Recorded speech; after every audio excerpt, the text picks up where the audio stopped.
नमस्कार दोस्तों, मेरे इस मंच पर मैं अभिसार शर्मा आपका स्वागत करता हूं इस अपील के साथ कि आप मेरे इस चैनल को सब्सक्राइब करेंगे और उस बेल आइकन को भी दबाएंगे ताकि जैसे ही कोई शो करूं सीधे आपके मोबाइल फोन तक पहुंच जाए। और आज बात ममता बनर्जी की, जिन्होंने सीधी चुनौती प्रधानमंत्री नरेंद्र मोदी को दी है। प्रधानमंत्री नरेंद्र मोदी की कमजोर नब्ज पर ममता बनर्जी ने हाथ रख दिया है। जी हां, मैं आपको बतलाना चाहूंगा कि वो मुंबई के दौरे पर थी। मुंबई के दौरे पर उन्होंने शिवसेना से मुलाकात की, शरद पवार से मुलाकात की और यही नहीं, मुंबई फिल्म इंडस्ट्री के जाने माने लोगों से मुलाकात की। मगर जो बात सामने उभर कर आई उस पर आपको गौर करना पड़ेगा। ममता बनर्जी ने हल्ला बोलते हुए सीधे बोला है कि डर तो मोदी को भी लगता है। और वो इस बात से सामने उभर कर आती है जिस तरह से उन्होंने 3 कृषि कानून वापस लिए, जिस तरह से वो लोग पेट्रोल के दाम घटाने को मजबूर हो गए, क्योंकि जनता की ताकत के सामने मोदी भी मजबूर हैं। क्या कहा ममता बनर्जी ने, सुनिए। अगर मोदी जी को भी कभी कभी डर लगता है ना,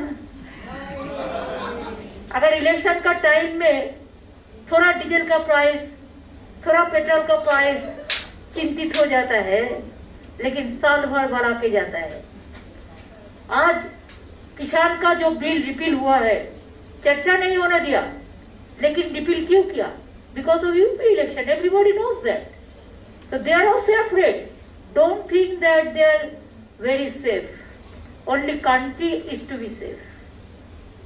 चिंता मत कीजिए, सब हो जाएगा, विश्वास रखिए।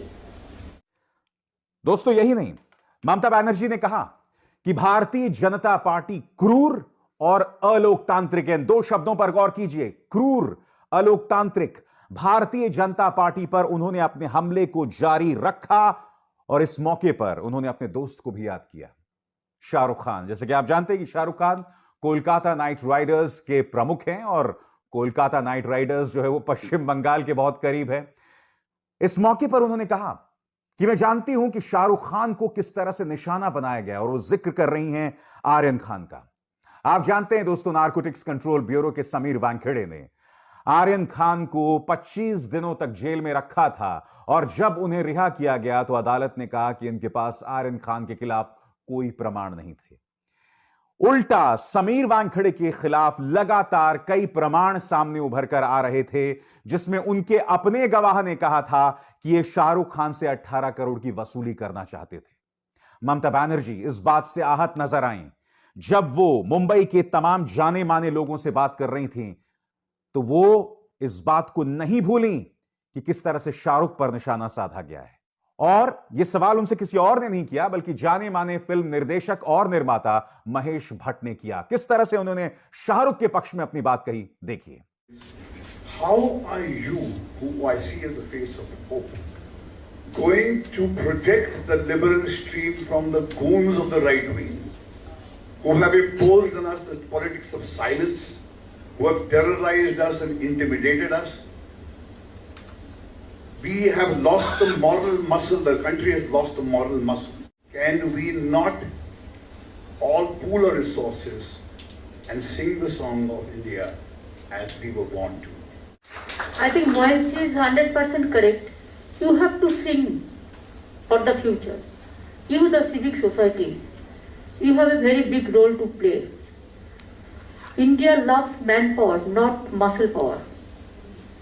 And unity in diversity is our origin. If you want to protect that, yes. Unfortunately, we are facing the cruel attitude and undemocratic attitude, unethical. And I don't know how we have been tortured by, in the name of right wing, one political party. I know Moise, you have been victimized also. Shahrukh is also victimized. There are so many. Somebody can open their face, somebody cannot open their face. दोस्तों, हकीकत यही है। मैं नहीं भूला हूं, तवलीन सिंह ने कुछ दिनों पहले एक ट्वीट किया था जिसमें उन्होंने कहा था कि उनकी मुलाकात आज से कई सालों पहले एक आरएसएस के नेता से हुई थी, और उस आरएसएस के नेता ने मंच पर बैठे शाहरुख खान की तरफ इशारा करते हुए कहा था कि इन सबको हम ठिकाने लगाएंगे, हमारे राज में हम इन सब पर काबू पाएंगे। हो तो वही रहा है ना दोस्तों। शाहरुख खान पर निशाना साधना सिर्फ इसलिए कि वो प्रधानमंत्री नरेंद्र मोदी और उनकी ताकत के सामने नहीं झुके। हालांकि यह बात भी सच है कि शाहरुख खान ने जब रिया चक्रवर्ती पर निशाना साधा जा रहा था उन पर पूरी तरह से खामोश थे।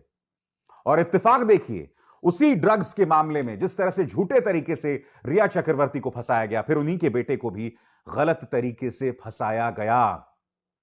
मैं आपको बतलाना चाहूंगा कि ऑडियंस में स्वरा भास्कर थी। स्वरा भास्कर ने ममता बनर्जी के सामने मुद्दा उठाया कि आपको यह गौर करना पड़ेगा कि आज की तारीख में सरकार से जो सवाल कर रहे हैं उन पर यूएपीए आतंकवाद की धाराएं लगाई जा रही हैं। उन्होंने मुनव्वर फारूकी की तरफ इशारा किया। आप जानते हैं मुनव्वर फारूकी वो कॉमेडियन जिसने कुछ दिनों पहले ट्वीट किया था कि मेरे 12 शोज कैंसिल कर दिए गए हैं, अब मेरे पास कोई और विकल्प नहीं बचा, मैं अपना करियर यहीं खत्म कर रहा हूं। ऑडियंस में स्वरा के साथ मुनव्वर फारूकी भी थे। स्वरा ने किस तरह से अपनी बात इमोशनल अंदाज में रखी, आप खुद देखिए। No one is invincible, how many ever inches their chest may be and how much ever muscle power and money power they have. I completely agree with you that the resistance to authority and fascism or whatever we want to call it is all our burden. And I assure you, ma'am, that everyone in this room is doing their bit. There are many older, illustrious people who've spent their lives on this, but allow me to take a minute to introduce you to some of the younger people who have risked their careers and their employment and very livelihood to keep resistance in their own small way alive.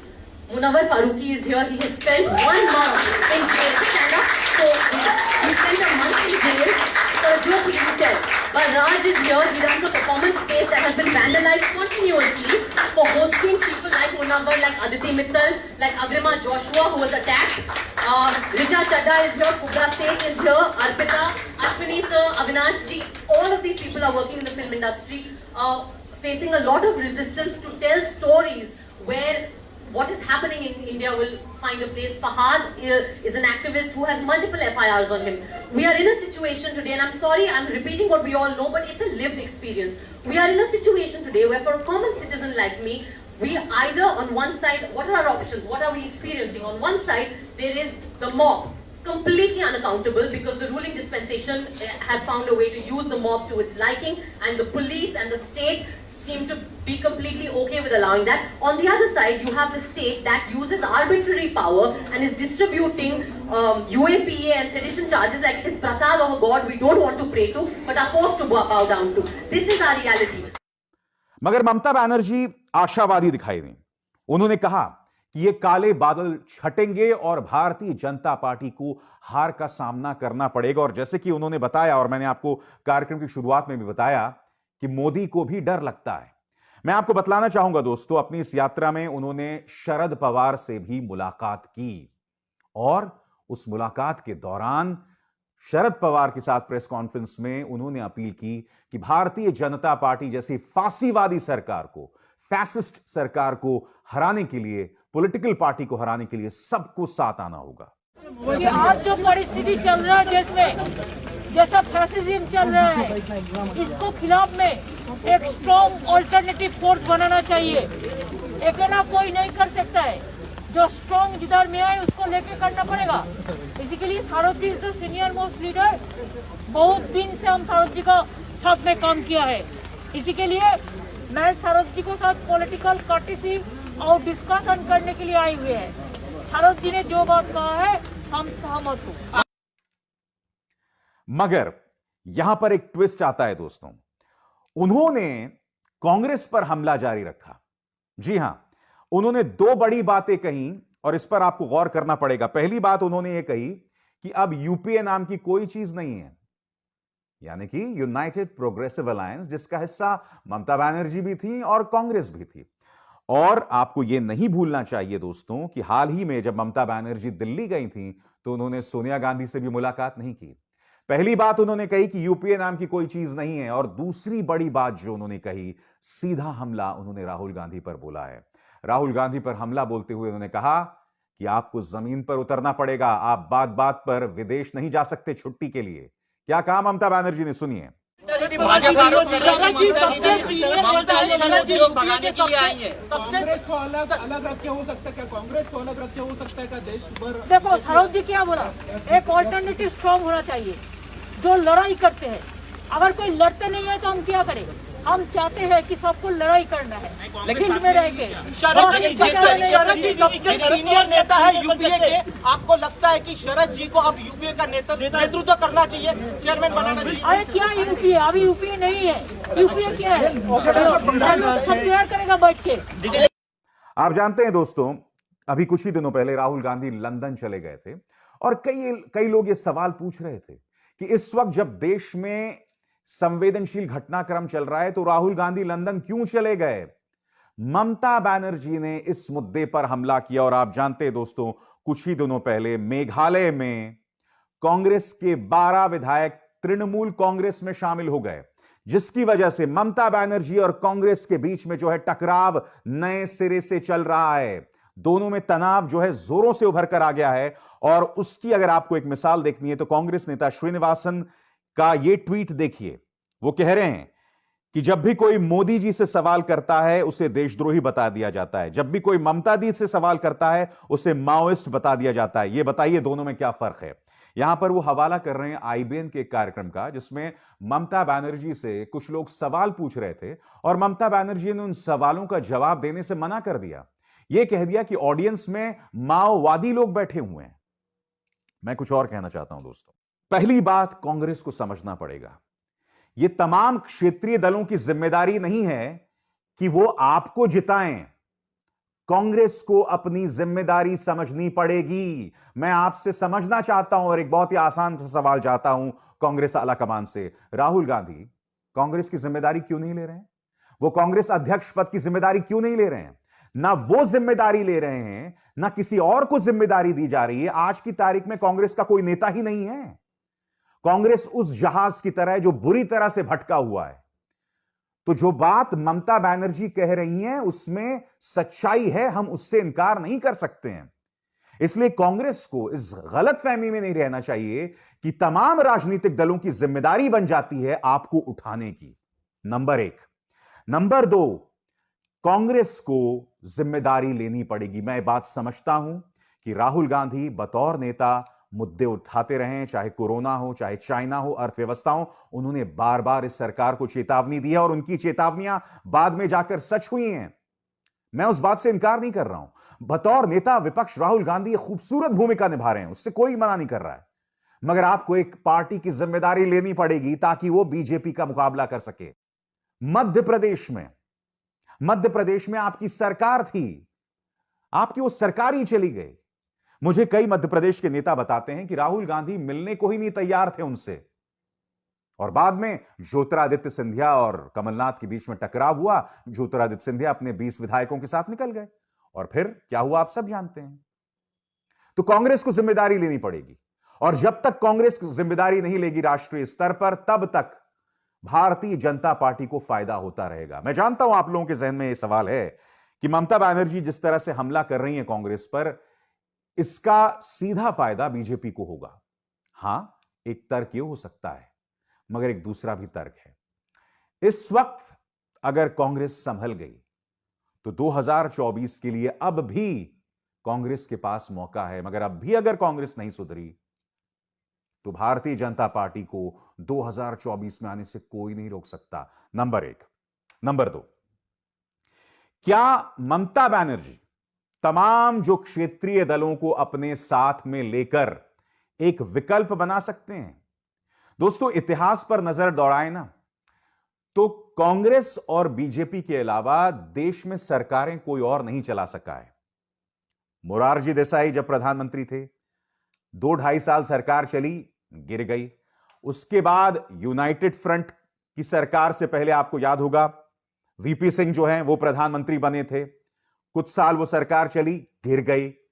उसके बाद United front की सरकार, HD Deve Gowda, आईके गुजराल, ये तमाम लोग प्रधानमंत्री थे। 3-3.5 साल से ज्यादा सरकार नहीं चल गई, गिर गई।